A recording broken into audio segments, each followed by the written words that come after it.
I want to talk about the importance as believers in utilizing the gifts that God has given us. You see, one parable that always used to get to me was the parable of the talents, and the idea that the Lord has apportioned every single person that claims to be a follower of Jesus Christ a gift. Your gifts can come in measures, meaning that you can get gifts, but your gifts will be dependent on what the Lord has called you to do. So you see, some people may have multiple gifts. Some people may only have one or two gifts, or some people may just have one singular gift. However, the Lord knows that whatever He's given you, that thing is going to be enough in order for you to achieve what He has called you on this earth to do. So I want to just give this notion. What are you doing with the gift that the Lord has given you? And how is it impacting those that are in your sphere?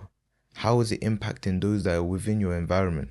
You see, the idea is that in that parable at the end, the last servant that thought he should hide his talent underground because he thought that his master was shrewd. Because of this very reason, he ended up going into outer darkness. So there's actually an implication to not utilizing what God has given you, which I feel like as believers we don't really emphasize a lot on. The idea that God can actually hold you in contempt for the reason that you have not used what He has given you to use. So I want us just to understand this point as we're going to continue on this conversation, that we as Christians have to make use of what the Lord has given us. You see, it's not good enough to say that I have this, I have that, this is in my life, that's in my life.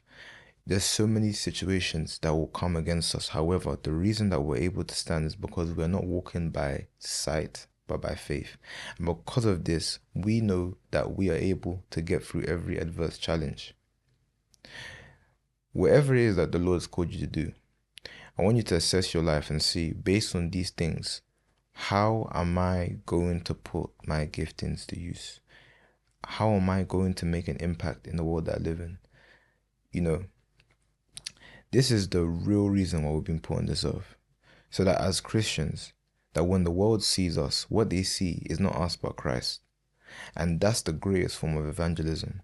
Not how many people you may speak to, not the amount of individuals that can say that they see you go to church or they see you in church, but the amount of people that say because this person existed, because they lived, and because their life was a reflection of the goodness of God, I was motivated, I was persuaded, I was compelled to want to also follow Jesus.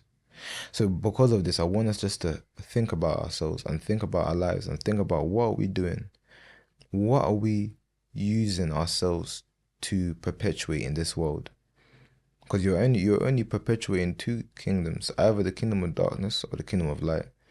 And as Christians, we have to be very intentional about perpetuating that which the Lord intends to establish on the face of this earth. Thank you so much. God bless.